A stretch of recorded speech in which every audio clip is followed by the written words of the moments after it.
everybody, welcome back to Record-ology. Alright, today we look at a complete system in a box, the C72 from Crosley. What's it all about? Is it any good? And most importantly, would we recommend it for the beginner or maybe even the intermediate user? You're not going to want to miss this.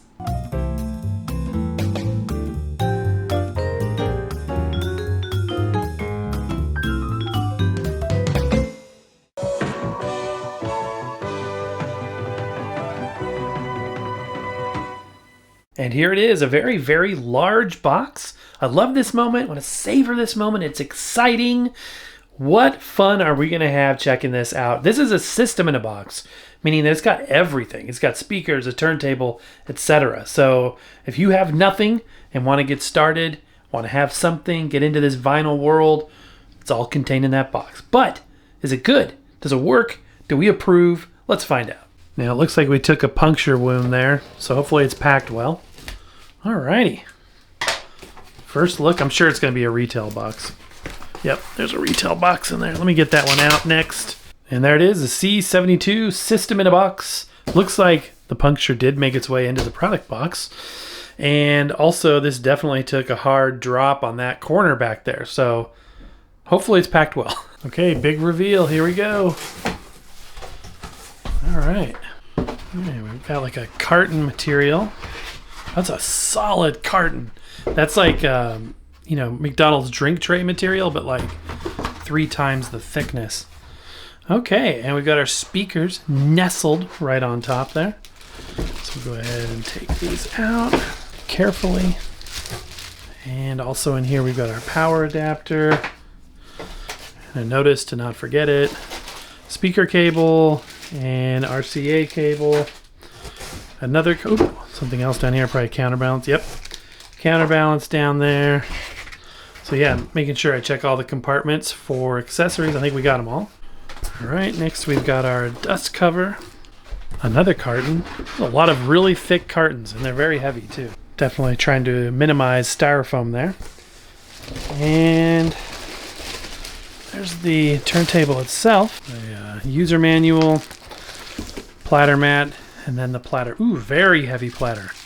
This is a hefty setup all the way around. All right, let's start with the speakers themselves.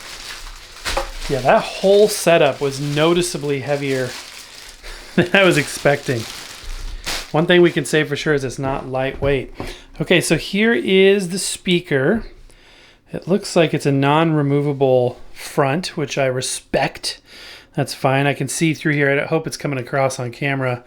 You can see in there the driver, the woofer, and then the tweeter up there. Nice metal trim piece here. A wood veneer. We got rubber feet on the bottom. On the back, we've got the port.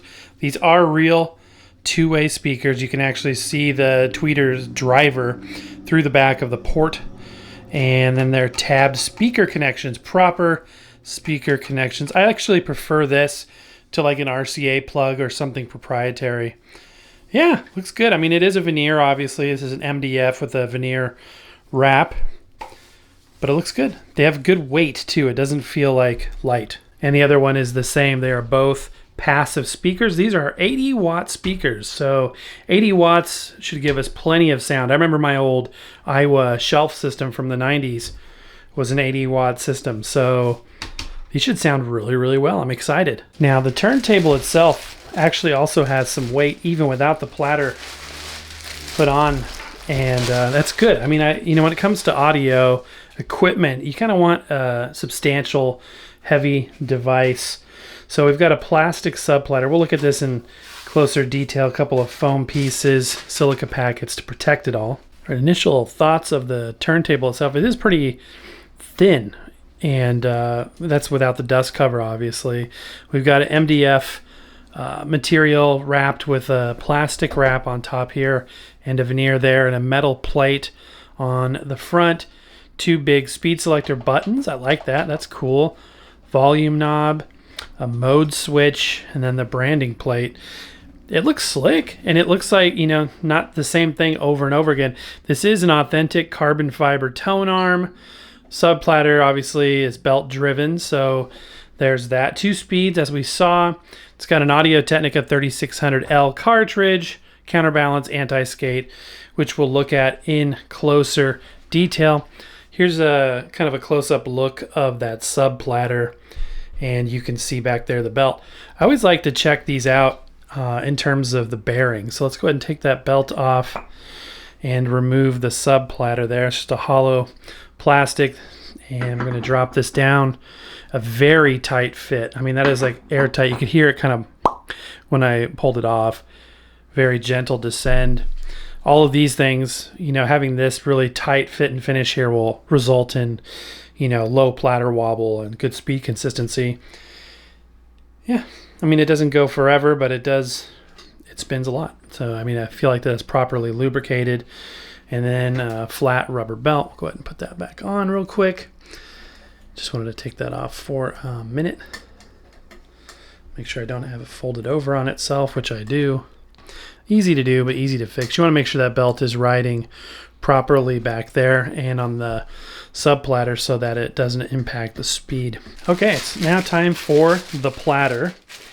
Now this is really unique because this is a metal platter. It's very heavy, and unlike many others, it's not cast aluminum, it's not steel.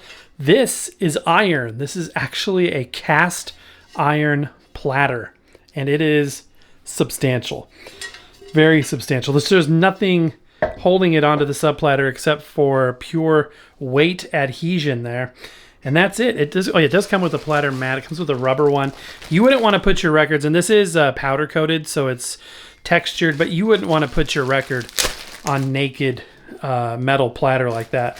You would want to put a platter mat for sure. Unlike an acrylic solid platter, you want some sort of something in between there. They give you this thick rubber platter mat. This is heavy in and of itself. That's sort of the name of the game with this unit. It's just a very heavy unit all the way around, and that looks sharp. That looks really, really good. And let's go ahead and before we get the dust cover and set everything, let's take a look at the bottom side as well as the back panel. I should have done this before I put the platter on, so I've removed it since the last shot. So we've got 4 rubber feet. These are rigid. They're screwed right into the base. The base is finished in the same material as the plinth sides as well.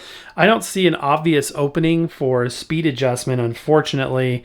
It can be done. I mean, as long as you can get to the motor, it can be done. And but yeah, nothing really to see here on the bottom. We've got a QC sticker, serial number, and all that stuff. Okay, here's a look at the back panel. We've got the grounding post in case you want to use an external preamp, RCA left and right outputs. The autos stop on and off, so it's good that it has that, and I like the fact it's located back here, as well as the preamp switch, 15-volt power supply receptacle. This has the amplifier for those speakers built in because, again, those are passive speakers. So the speaker tabs right there. And if you don't want to use these speakers, you can use your line output into any other device you want. Power switch as well. Okay, so here's a little bit of a closer look at that Tonearm again. Carbon fiber, it's a nice shiny finish. I like that. Let's check out the gimbal. This is metal construction, which is good. This sleeve is plastic, but this part of the gimbal is metal. It's very rigid, very, very nice. This is a metal stub back here. We've got the anti-skate control. This plastic, this cup is a plastic material, and we've got a cueing lever. I think that's a metal cueing lever, rubber lift shelf here, and then it's a neutral position in the rest, which is always good. The head shell is a non-removable type. It's just a metal, I'm assuming, is that plastic or metal? I think that's a metal head shell, but it's just a flat wafer of metal with tabs there, and you can, you know, put any cartridge you want on there. And the cartridge included, again, is that 3600L with a carbon fiber cantilever. The wiring on the back is nicely insulated. Good implementation of this cartridge, but you can always upgrade if you want.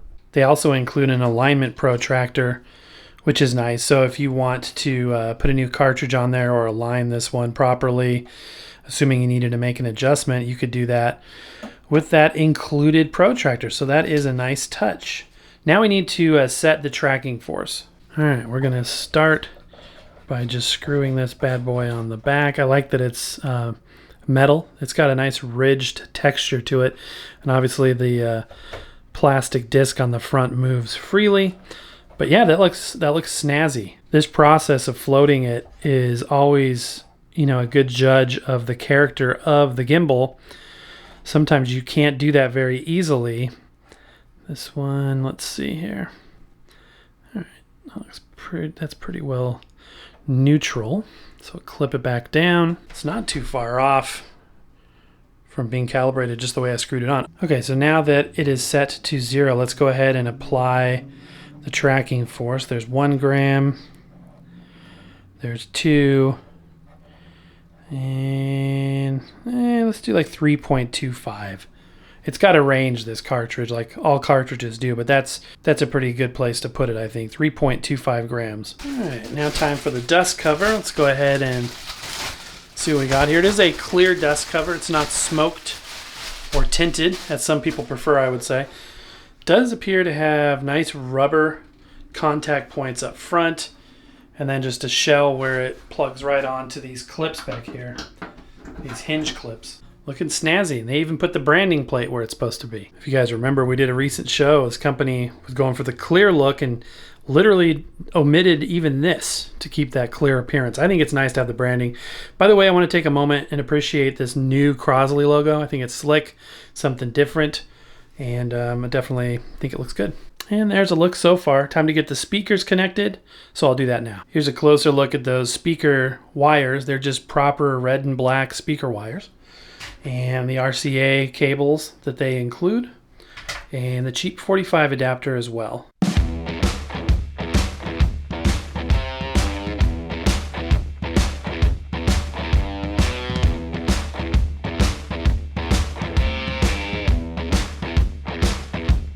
All right, it's as easy as that. Okay, I've got it plugged in, powered on, and it goes right into Bluetooth pairing mode.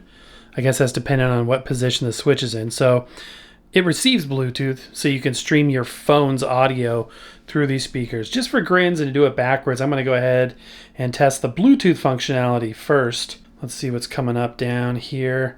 See, Crosley C72A. Pairs right away, and let's play a little music. All of these biddies are tripping, isn't it sad? All of these kitties is whipping, thinking they bad. You're acting kind of smart until your heart just goes whap.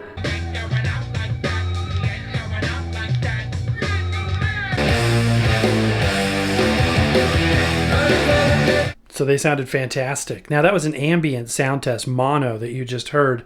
In the room though, plenty of punch, beautiful bass, plenty of high end, just very well-rounded sound, very listenable, not boxy or hollow. It really was a nice warm sound profile. Now, I just want to point this out really quickly. So from a price point, right now this is showing on Amazon at $255.74. So keep that in mind, $255 as we go through this here. But so far, yeah, it sounded really good. In addition to doing the ambient sound test in the room here, because these do have speakers and I was like doing that, I'm going to go ahead and do a direct feed as well. So we can hear sort of how everything sounds coming right out of the unit. So we'll do that a little bit further on in the video. But for right now, let's test some functionality and then do a vinyl record test as well. To get off of Bluetooth, I'm assuming we just push that. Yep, and it goes to red, which is vinyl mode. Some people don't like me using the word vinyl under any circumstance. Now I get it. We collectively call records, which is the proper term. And when you hear somebody say vinyls, a little part of us dies every time. I get that. But, vinyl records, you know what I mean? Like there's a proper way to do it. A vinyl record, vinyl mode. I feel like the word can be used. It's just used properly versus saying vinyls. That's just me. All right, so we're in auto stop mode, which the implication there is it's also auto start when you move the tone arm across, which we can see does indeed happen. Keep in mind that is a substantial iron platter there, so that motor's got to do quite a bit of work to spin it up. It's not like a direct drive where it instantly comes to speed. This takes a couple, maybe one good rotation for that to get up to speed, just eyeballing it. Why have such a heavy platter? Specifically, the platter serves multiple functions, not just supporting the record, but giving it a nice even playing surface and a nice even speed. It's important that the speed is consistent.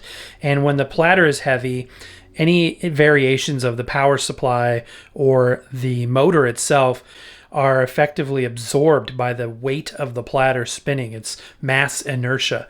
So a heavier platter is a better platter. Let's check out the wobble or lack thereof. Hopefully it's nice and steady. Sometimes it's hard to tell with the platter mat on top, but focus on the metal part. There is some undulation there. It's not uncommon, but that's definitely not out of control by any means. It's not perfect. I've seen better, but I've seen a lot worse. Also just realized I didn't implicitly say this, but you do want to make sure the anti-skate is set initially to the same value as the tracking force. So I'm going to go ahead and do that now.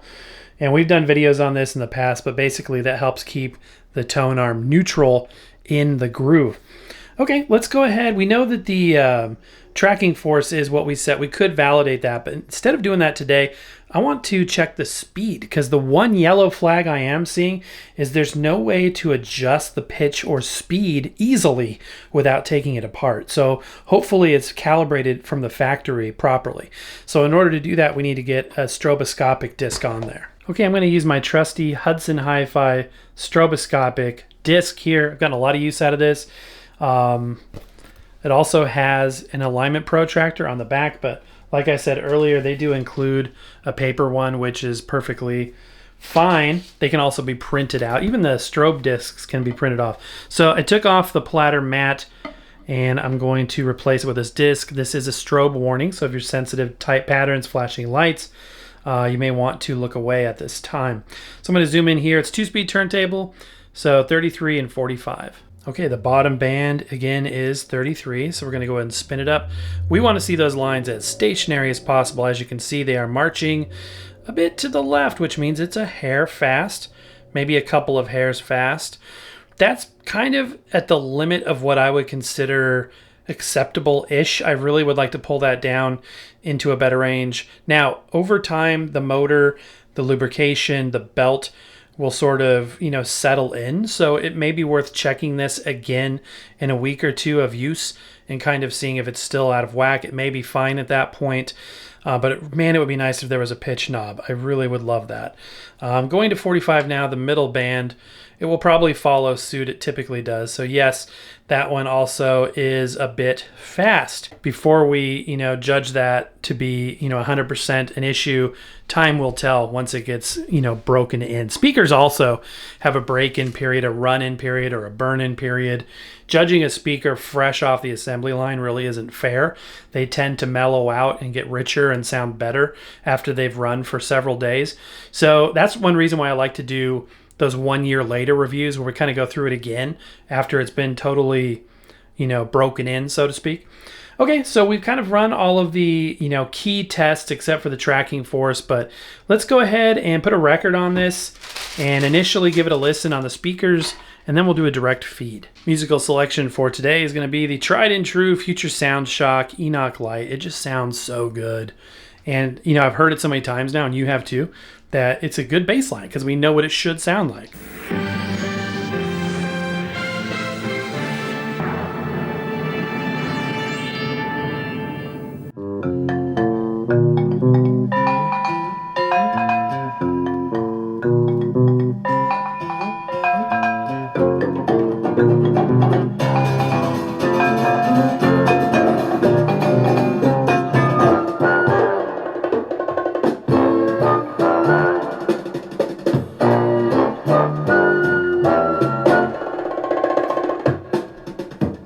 Mind if I say you're cute? I don't believe that we met. In every way you're cute. The name I did not.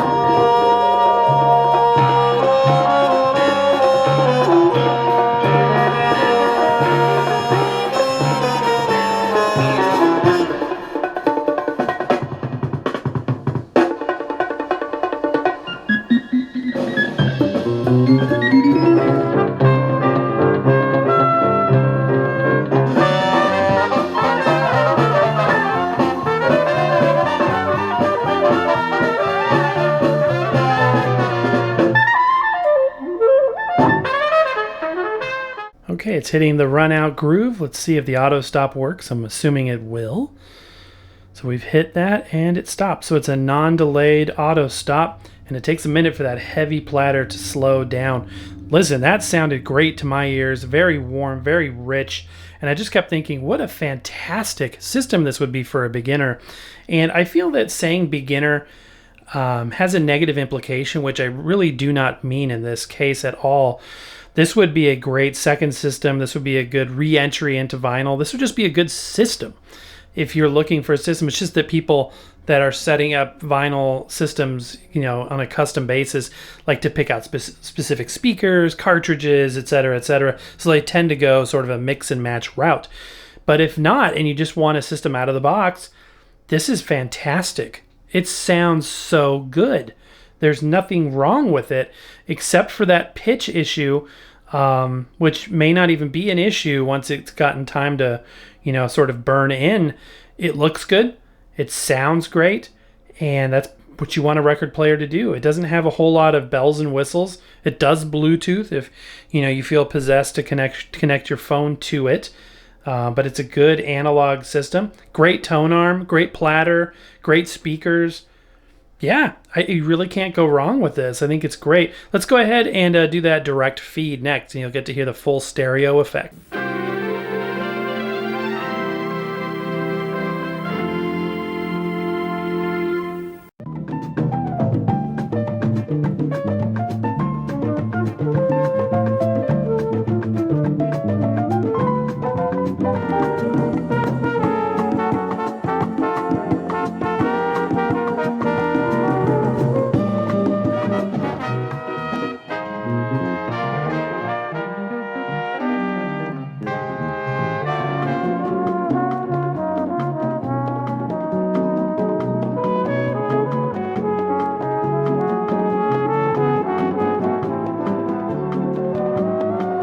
All right, my friends, and that is going to do it. You know what? This is a fantastic system. I would highly recommend this. I'll put a link in the description down below. As you could hear, it sounded warm, lush, all the wonderful properties that vinyl has to offer. And this is a great place for somebody to get their start in this hobby. So if you want to sort of avoid the novelty route and, you know, suitcases, all-in-one units, and kind of go for more of a turntable system, more of a component level system, this would be a very good recommendation. So we'll put a link down below. Again, if you're interested, check that out. Mostly, I just want to say thank you so much for being there. Thank you for all of the support, for watching this and so many other shows. We've got a lot of fun stuff coming your way. Can't wait to share it with you. But my friends, that's going to do it for today. So happy record hunting. We'll see you next time.